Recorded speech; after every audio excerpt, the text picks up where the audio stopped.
it's cocktail hour, so rock 'em up. Ooh, mama, it's cocktail hour, so pour it up. Pour it up.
What's up, guys? So, yeah, like I said, we are going to definitely be talking Kim Porter today. I have the book in front of me. So we're going to get into it. So, if you haven't subscribed to the channel, please subscribe to the channel because we're going to be getting into like a lot of shit, okay? We're going to be getting into the nitty-gritty. So yeah, and like I said, I wanted this to be a cool live. I wanted you guys to see just a little bit more of me unstructured. So what's going on? I can't add myself to screen. Like, so I have to add myself to screen in order. Because if I was to remove myself, guys, if you guys are on here, help me out real quick. I'm gonna remove myself real quick and tell me if you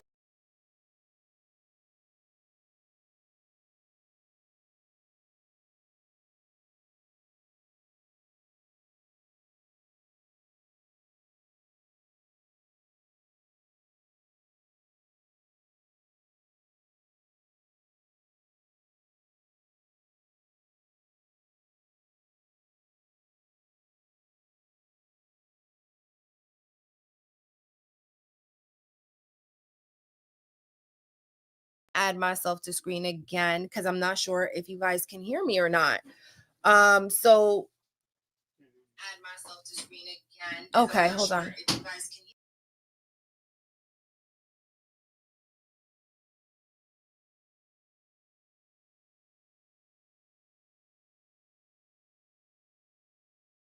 can to stage. All right. So while I'm on stage, I know you guys can hear me, but when I am back, I'm going to add myself to stage. Okay. I think I got it. I think I'm good. All right. I think I'm good. So, Sean, I think you could come back in the room. I think we're Gucci. So, all right, guys. Drop me, like I said, if someone could help just to make sure, can you guys drop me something in the comments? Like, I know there's like a couple of y'all on right now. Just drop me a 1 or a 2 if you can hear me. 1 if you can hear me. And okay. So let's jump into it. So we finally got through the hurdle. Okay, I appreciate y'all. So yeah, man, I have been like really watching the trial closely, right? And trying to figure out like what the hell is going on. Like there's been so many people thus far.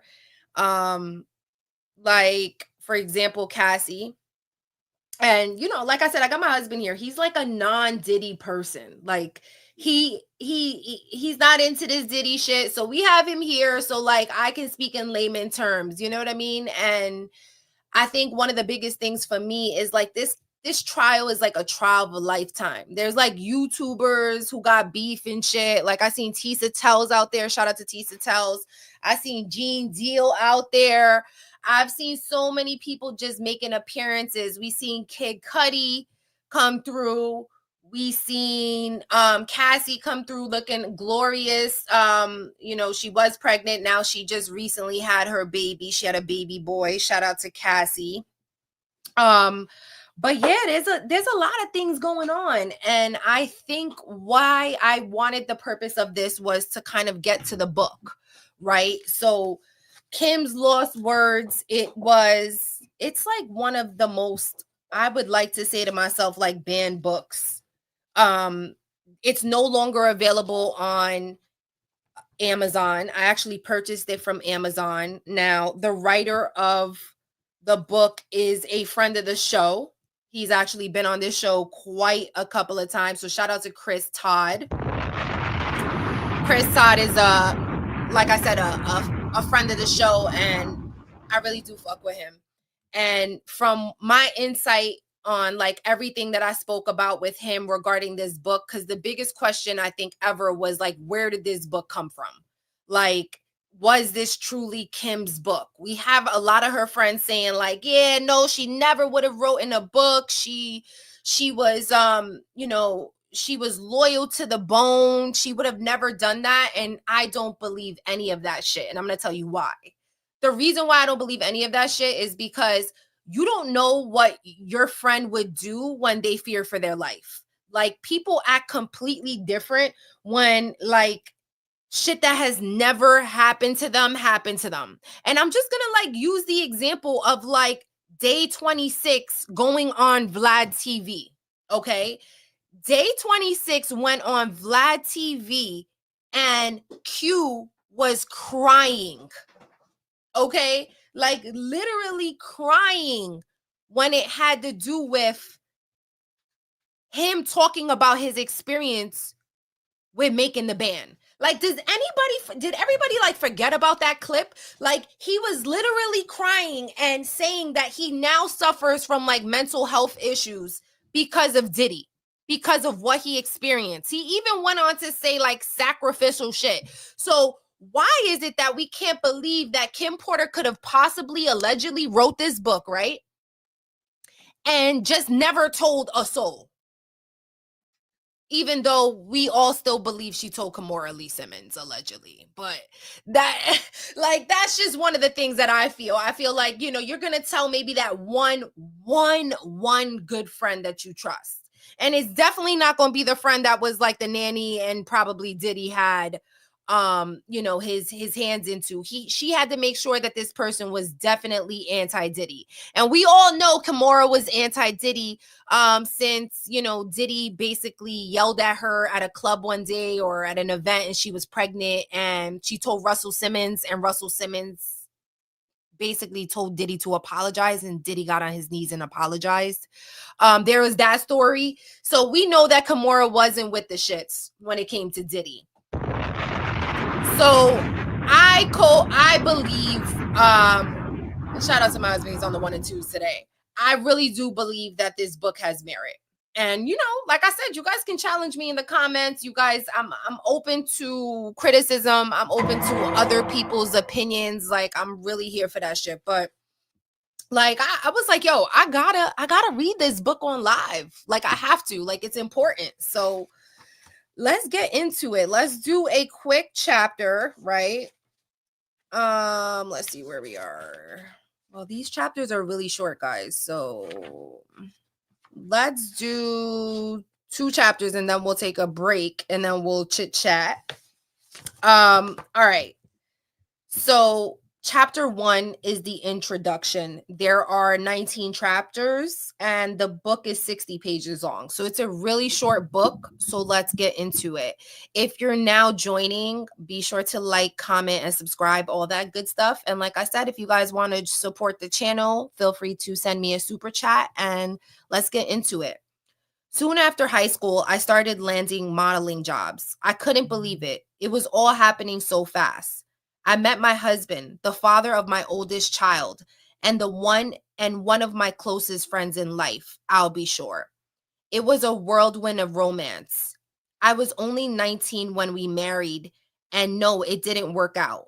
Al was still one of my best friends to this day. Our son Quincy is such a talented and wonderful young man. At the time, I had no idea my relationship with Al was going to introduce me to the man that I would spend the better part of my adult life with. A man whom I would love and cherish, but eventually fear and hate. I don't want to put the cart before the horse, but I will say, although I knew what was going on, I turned a blind eye so many times. Here I have to tell you this truth, unfortunately, because deep down I knew everything that was happening, but I lied to myself a lot. He was so charming, a wolf in sheep's clothing, a devil, and I fell for it. This story must be told despite the fact that it will hurt my children. I cannot hide it any longer. Sean Combs must be stopped. Chapter 2, Humble Beginnings. I was born to loving parents Jake Porter and Sarah L. Porter in the Peach State of Georgia. Although Columbus High School, where I graduated from in 1988, I knew I was going to be famous. In the 10th grade, one of my best friends, Tina, said to me, "You won't make it here in Georgia." I knew if I really wanted to be famous, I would have to leave my hometown and my home, Georgia. That conversation was so important as I look back now, and it changed my life. I met Al while I was working in the industry. He was so dope and charming, and I had such a crush on him. We were married before I knew it, and Quincy was on the way. But I was young, and I just felt like it wasn't going to last. It was a little heated between us after we separated, but we got past that quickly. He was just a super dope guy and an amazing father. Though we separated, we were forever bonded through Quincy. Thank you, Al. I will always love you. When I met Sean, he was so cool. I didn't think much of him at the time. He was just another guy at the label. Uptown was huge, and we were all living our best life. But Sean continued to lay on the charm, and before I knew it, we were dating. As a young single mom at one of the hottest companies in the world, life couldn't get any better. Then it did. My boyfriend was getting even bigger. He and Clyde would hang out a lot, but I didn't think anything of it. I mean, that was his boss, and he was doing things bigger than most men dare to even dream. Then it happens. I mean, okay, I was a little bit of a freak. I really enjoyed myself with my partner, and toys are one thing, but I never imagined having a man that I was dating asking me to use a toy on him. The first time he said he just wanted to experiment, try something new. I was grossed out, but he kept begging. He said it would be only this time, and he was just curious. I was only 20 at the time. I said, "What the hell?" I hated it. He bled from it, and there was shit on it. I left him alone after that.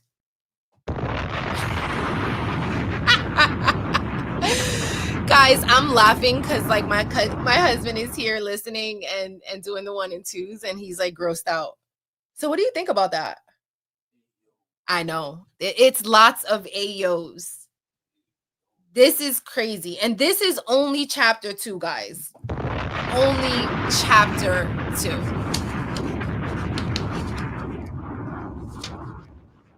All right. Chapter 3, Second Chances. Sean kept reaching out and I kept ignoring his calls. Eventually, in a few weeks, we ran into each other at an event. He came over and sat next to me. We were cordial. He flattered me by saying, "You look so amazing." I replied with simple, "Thanks, Sean." I tried to get up and leave, but he pulled my arm. As I turned to him, he looked deep into my eyes and said, "Look, what happened between us was weird, but I really care about you. Can we?" He paused, and I tried to use this as my attempt to escape. I pulled my hand back and said, "Sorry, Sean, I have to go. Please, I think I'm falling in love with you. Can we talk?" My breath was taken away. Did he say he loved me? It was so fast. I wasn't aware of this as a manipulation tactic. Not yet. God, I was so young and naive. He continued, "Let's just have dinner." And I fell for it. 2 days later, we were out for drinks at a lounge in Lower Manhattan. This place was nice. Sean was really coming up and pulling out all the stops to impress me. He pulled out the chair for me to sit. Back then, he was always a gentleman. He smiled and said, "Look," as he sat across from me. I hated it, and I never want to do it again. Give me another chance. Over coffee the next morning, I decided to give him another chance. For the next year and a half, things seemed pretty normal. Now, guys, just a sidebar that I want to say here. She speaks about a year and a half. I just want to just correlate things that are happening in the Diddy trial. In the Diddy trial, Cassie said that it took her about a year before he started to ask for more things sexually. So she said for the first year, it was just like them, and he was really nice and he was very charming. Exactly what Kim is saying here, right? And after that year is when all of a sudden things started to change. Okay, so just a little bit of correlation. So she's saying for the next year and a half, things seem pretty normal. Cassie said the same thing on the stand. Freak offs did not start, and I think it was either 6 months to a year into their relationship. For the next year and a half, things seemed pretty normal. It was fun. Things were going great, and we were living the dream that I dreamt about throughout my youth. Sean and Clive were working on Bad Boy, and he had his first couple of artists. He picked up Craig Mack, then some rapper from the West Coast called Notorious B.I. to help Chris develop. He was collaborating with the biggest names in hip hop to make it happen. Things could not be more of amazing. Then he asked me to do it again. It was insane. Sean said, "Baby, I can't stop thinking about it." "What the hell are you talking about?" I responded. Sean continued, "I just can't stop thinking about that night. It was amazing. Can you screw me one more time, please?" I became infuriated. "Why don't you go to Clive? He's the one that's screwing you, isn't he?" Then Sean hit me. This was the first time, but he slapped me hard before I can form words. He began to beg, I'm sorry." Holding my cheek where he hit me, I turned and ran off. That should have been it, but I guess I'm a glutton for punishment. He sent flowers and a bunch of expensive gifts. Then we bumped into each other at another industry event. He sat down next to me. This was deja vu. Sean started, "Imagine running into you here. Get the fuck away from me." I forced out. He became more serious as he said, "Look, baby, I'm sorry." But I just glared at him. "There is nothing that you can say to me. Nothing." After an awkward silence, he finished, "You know, I love you. I love your son. He's my son. I don't know how to fix this, but I'll do anything. I'm sorry." Shit, he can be so sweet. Here we go with this love thing. This time, it's not falling in. He was great with Quincy, and to be honest, despite everything, I missed him. As he stood to walk away, I remember hearing myself saying, "Call me later."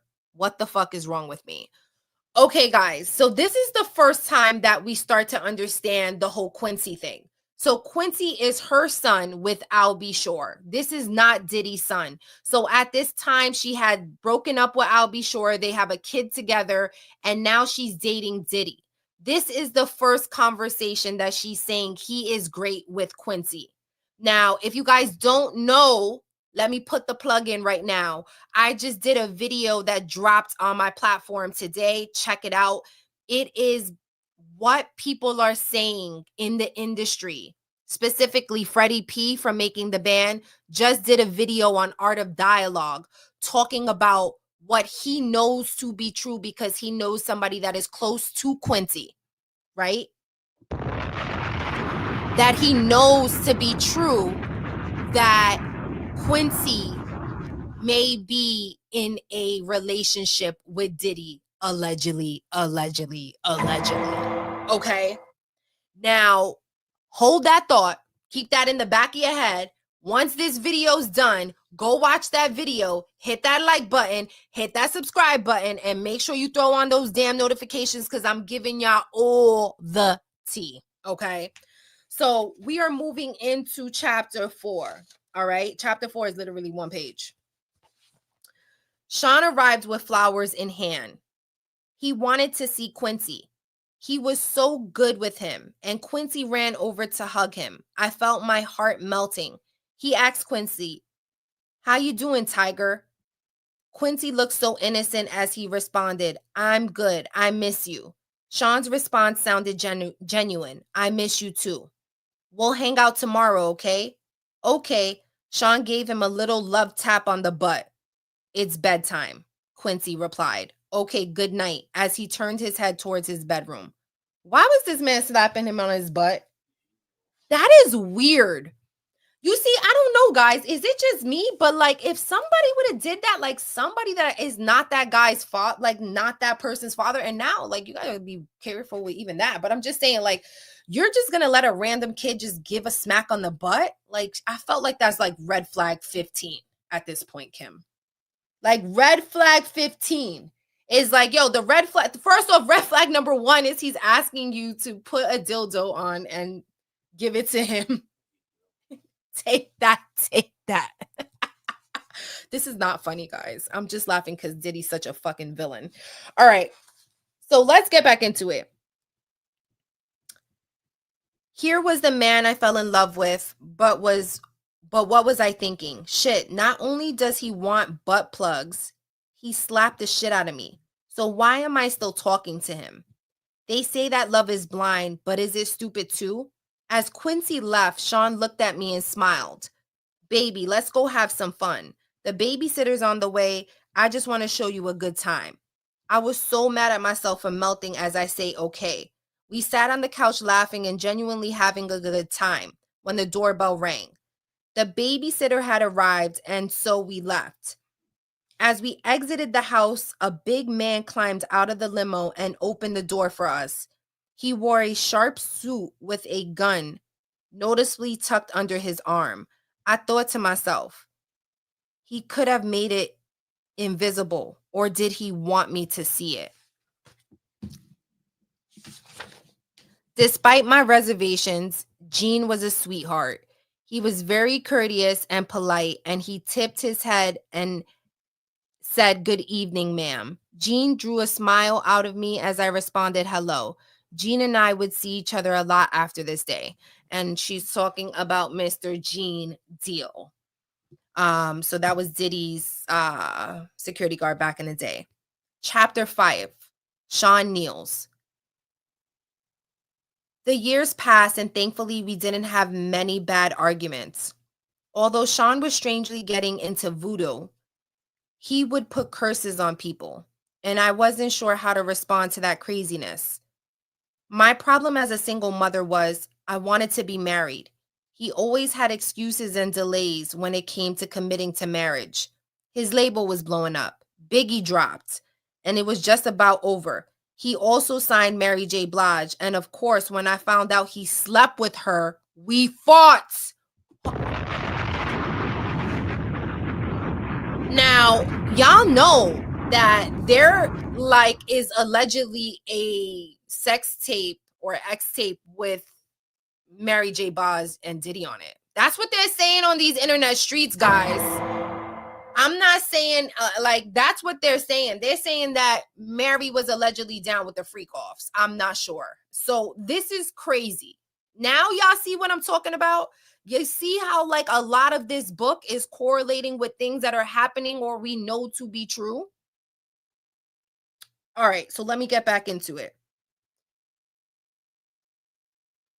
Where are we? He also signed Mary J. Blige, and of course, when I found out he slept with her, we fought. He claimed it was a mistake and my stupid ass took him back again. Sean asked me for a threesome with her. At first, I was mad, but Mary was beautiful. It was our first threesome and I loved it. Mary was sexy. I would not be doing this a lot, but it was so hot. I was young and exploring my sexuality and it was enticing. Now, she's saying she's having threesomes with Diddy. Now, in this scenario, in this specific scenario, Mary J allegedly, her and Diddy, right? But doesn't this sound eerily similar to what Cassie was doing? But she was doing it with the adverse because apparently there was another guy in the room. So can it be said that these threesomes that she was referring to were freak offs and this is what she was doing early on? I mean, for me, that's what I think it is. That's what it sounded like. This is what we didn't know freak offs until Cassie's freaking thing dropped. We didn't know what a freak off was. Like, this is a freak off. All right. Over the years, we brought other women into our bedroom periodically, and we were happy. That is until one day I came home to a situation that went from awkward to a nightmare. Quincy was with the babysitter, and Sean was sitting with Albie Shore at the dinner table. I had a child with Al, and Sean was the father in Quincy's life. The awkwardness of us all being together had dissolved a long time ago, but it was still weird that they were there in my home together alone. I sat down and we had drinks. It was fun. The conversation was cool until it wasn't. Al was a little loose after a couple of drinks. I remember him saying, "It's still weird seeing you with my friend, but you're happy, so I'm happy for you guys." Sean responded, "Thanks, man. Me and you, we've shared so much."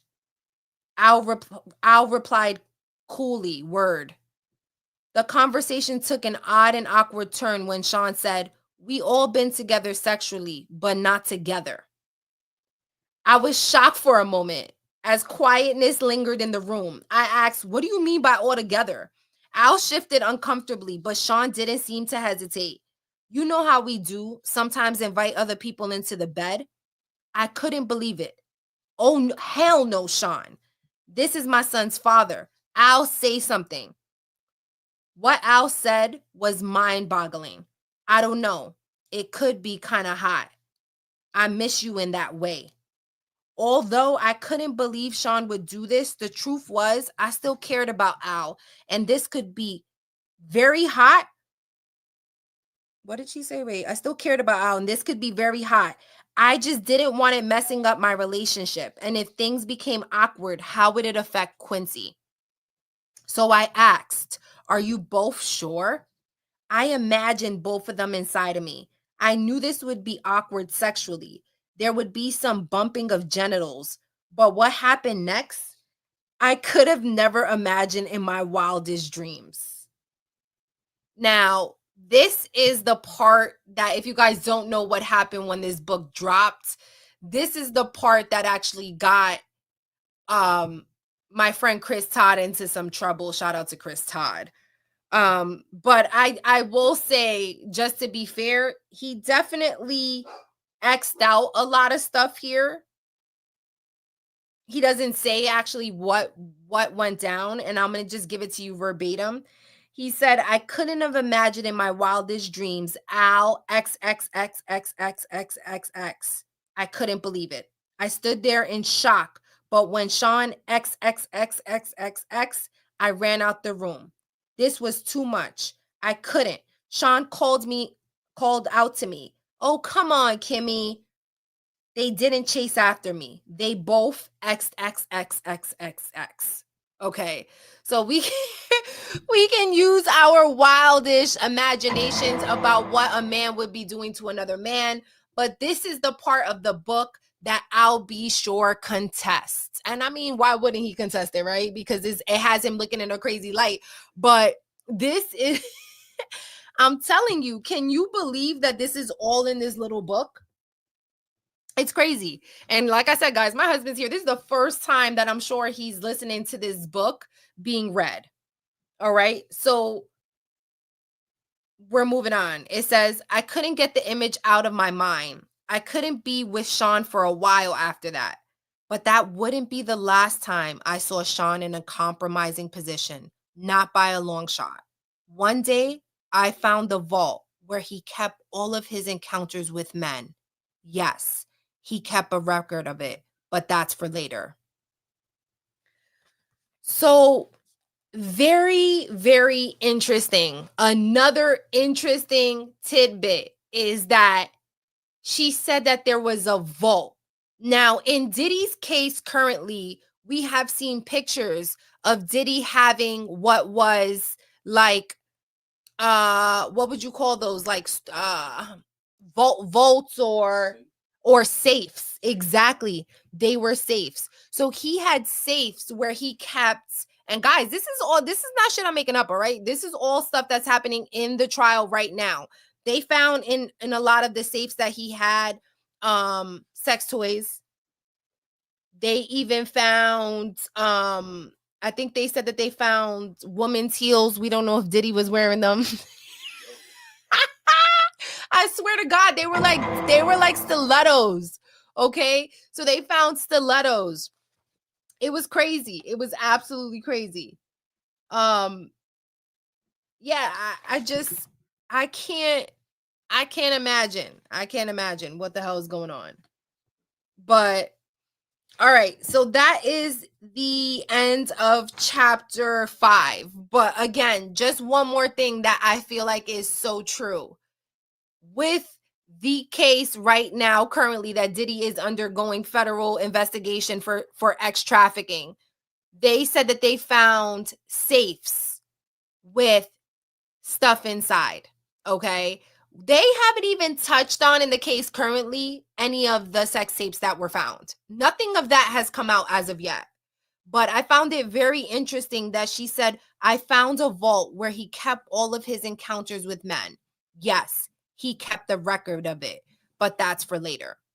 This is why people are out here saying that Diddy was a like CIA operative or an FBI agent, because he kept this stuff as like bribes, allegedly, to extort people. We've seen that in the Diddy case thus far, where Cassie came out and said that Diddy said that if she didn't pay, I don't know, what was it, $50,000 or $20,000 to Diddy, I think it was $30,000 that just came out in the trial, where Cassie's mom testified that she had to literally take money out of her house to pay Diddy. And so now Diddy's lawyers are trying to contest that by saying Diddy gave the money back.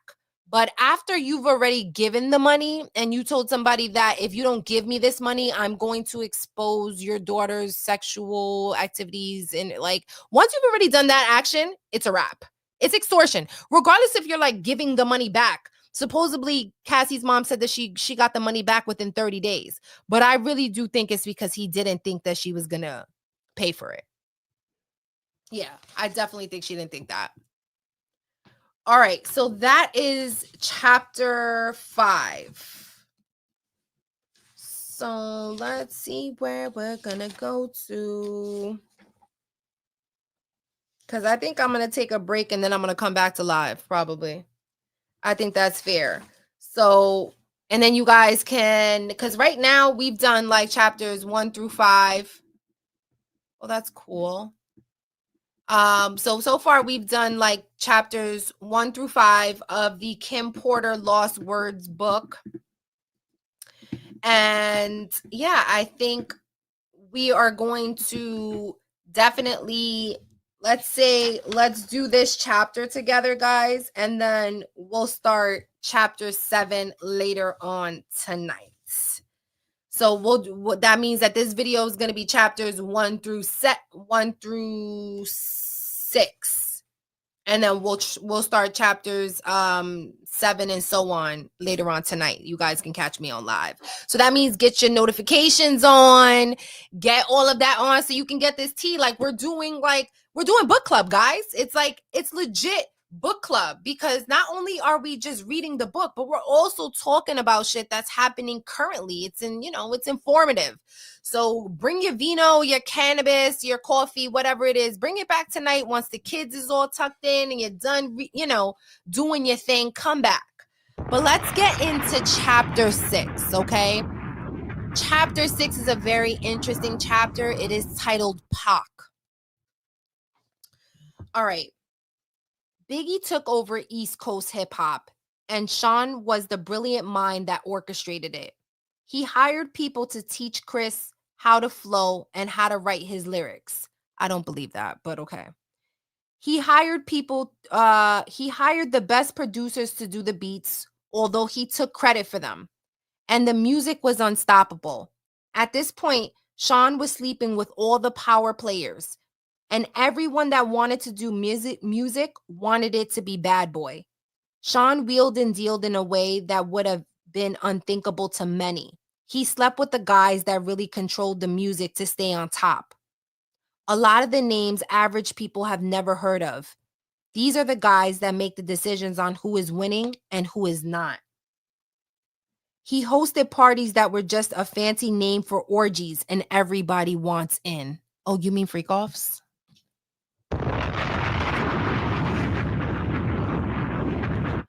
When I met Tupac, Sean and I had an open relationship.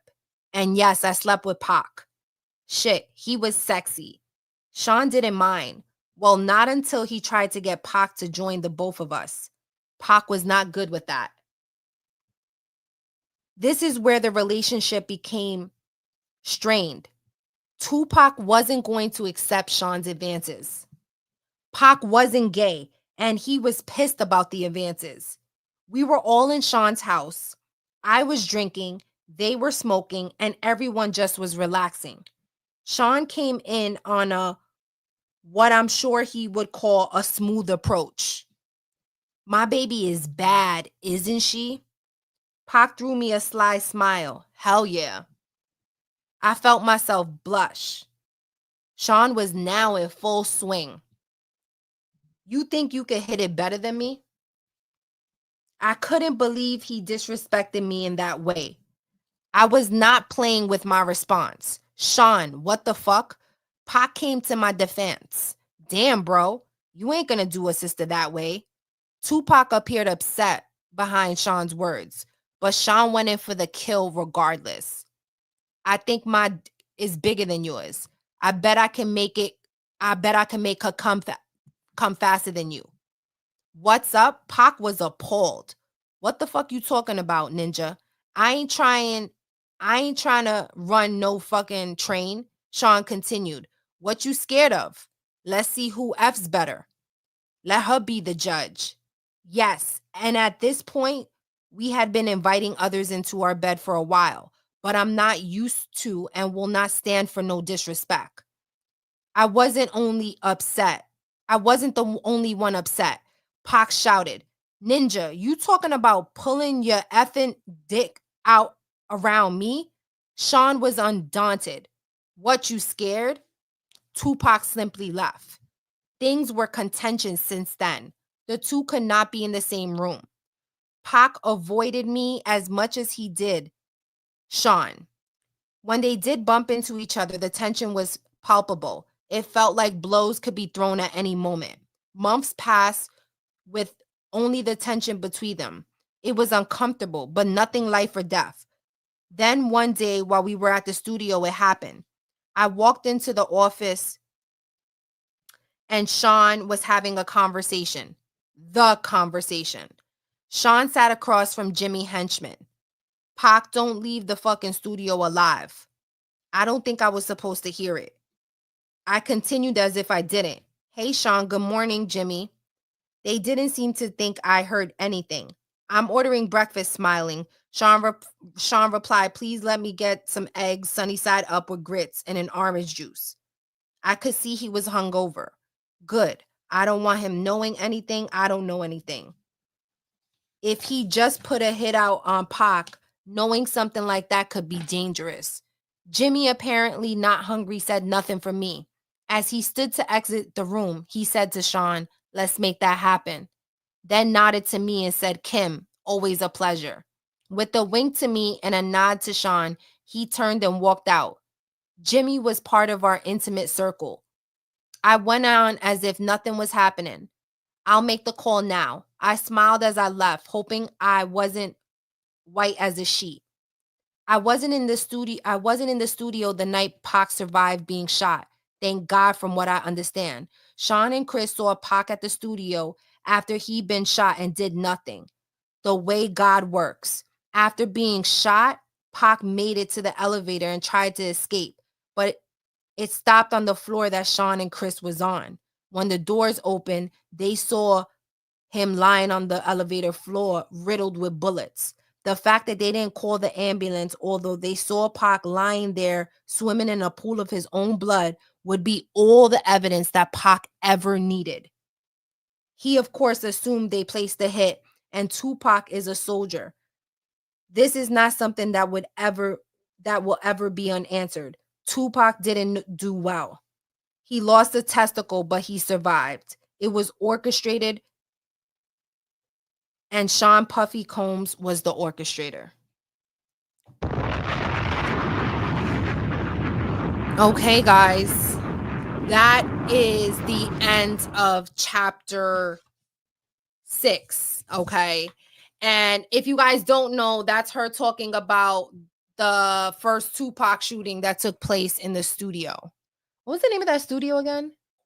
Quad Studios. Yes. So that is the shooting that she's talking about. She's actually saying allegedly that Jimmy Henchman had something to do with it. Jimmy Henchman is in jail currently for doing lots of stuff like Diddy. Actually, there's a lot of racketeering stuff that happening with him, and he's in jail for a really long time.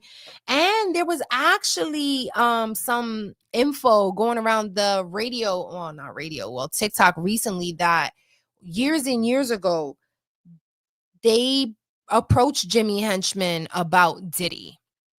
And so I've actually did a video on that on my channel too. You guys can check that out. But yes, guys, it is getting real. And as you can see, a lot of the stuff that is happening in this book is correlating with the trial. What's going on right now? Keefe D, right? Keefe D is out there saying that Diddy was the one who allegedly told him to take out Pac. And this right here, Kim Porter is saying that she overheard a conversation with Diddy and Jimmy Henchman where they was setting that up. Of course, this is all alleged, right? Allegedly. But I'm just here providing the evidence and the facts as per the book. All right. So if you guys haven't turned on your notifications, please do so right now. You don't want to miss out where we're doing the rest of the chapters. We're going to try to get through some more tonight. I'm going to be going live more often. So if you haven't subscribed to the channel, please do so. Check out my content. Throw me a like, throw me a super chat if you'd like.